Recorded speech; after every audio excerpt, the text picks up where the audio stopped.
Welcome to Rock and Roll Odd and Interesting, where today we're looking at the Monterey Pop Festival when Mr. Hendrix set his guitar on fire. Why did he do it and what did it stand for? Let's find out. Whether it's Woodstock, the day the music died, the launch of MTV, rock and roll has produced some memorable events in history. So it's no surprise that Hendrix is on this list, showing off why he deserves to be on this list. This story begins 7 weeks before the festival would take place, when John Phillips, a member of the Mamas and Papas, began planning. Now in Monterey, California, there was already a long-running festival called the Monterey Jazz Festival. The promoters saw this festival as a way to validate rock music, which is crazy to think of today, but back then, it wasn't as regarded and the same as jazz and folk. The big thing that made this event different, though, was the artists performed for free, with all the revenue getting donated to charity. With giant bands on the bill, including the Byrds, Grateful Dead, Simon and Garfunkel, the Steve Miller Band, Canned Heat, the Mamas and Papas, Jefferson Airplanes, and Buffalo Springfield, just to name a few. It's no doubt this was one of the biggest concerts of the year. With the event getting closer, a few more names were added to the bill, including the Beach Boys, The Who, and the Jimi Hendrix Experience. And that's where our story really starts to get good. It's June 16th, 1967, and you're at the Monterey County Fairgrounds. The event started on a Friday night, with a full bill of artists running till about 1:30 in the morning. They would end up resuming action Saturday afternoon, playing Saturday night, and then resuming again Sunday afternoon. But Sunday night would see some of the biggest acts yet. Big Brother and the Holding Company kicked things off, followed by Buffalo Springfield. Then, it was time for The Who was already a pretty big act in the UK and gaining traction in the US. The Who performed 6 songs that night, with the last of them being My Generation. And as the final notes of that last song began to ring out, Townshend and the rest of the band went immediately to destroying equipment and all their instruments.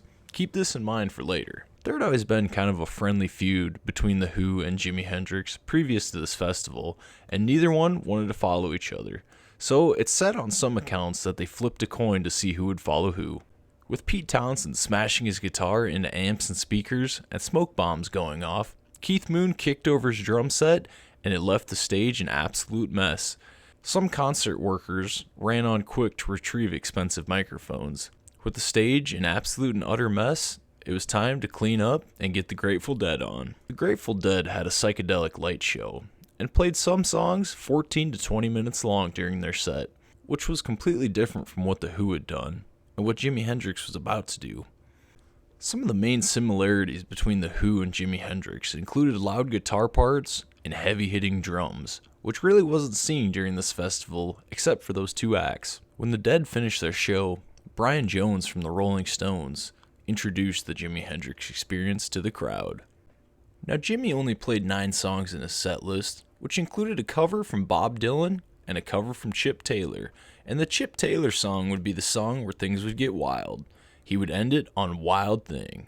Playing this song and wanting to outdo The Who and Pete Townshend on guitar destruction, Jimi decided to throw the guitar on the ground and cover it with lighter fluid. Now a little known fact is this isn't the first time Jimi tried this stunt. Earlier that year, he poured lighter fluid on his guitar, tried to light it, and it wouldn't light. So he poured more on and finally got it to light. When it finally lit, it said it went 5 to 10 feet high. It said the reason he did this is to try and stand out of the industry and all of its performers. And it worked. Concert promoters loved his music and also the theatrics. But at Montreal, things were a little bit different. Many concert goers were not enthused, especially the ones that didn't know the wild nature of the performance and had never seen anything like it. But one thing's for certain, when he did this, it created one of the most iconic pictures in rock and roll history. The picture was snapped by 17-year-old Ed Carafe, who was in the front row crouched on a chair. So why'd Jimi do it? Well, the controversy that's been sparked up over this, saying he was worshiping his guitar, is just simply not true. He did this to try and outdo The Who, and had already previously lit this on fire, so this wasn't a new thing for Jimi, but most people that see this story think this was the first time. So what kind of guitar did he light on fire?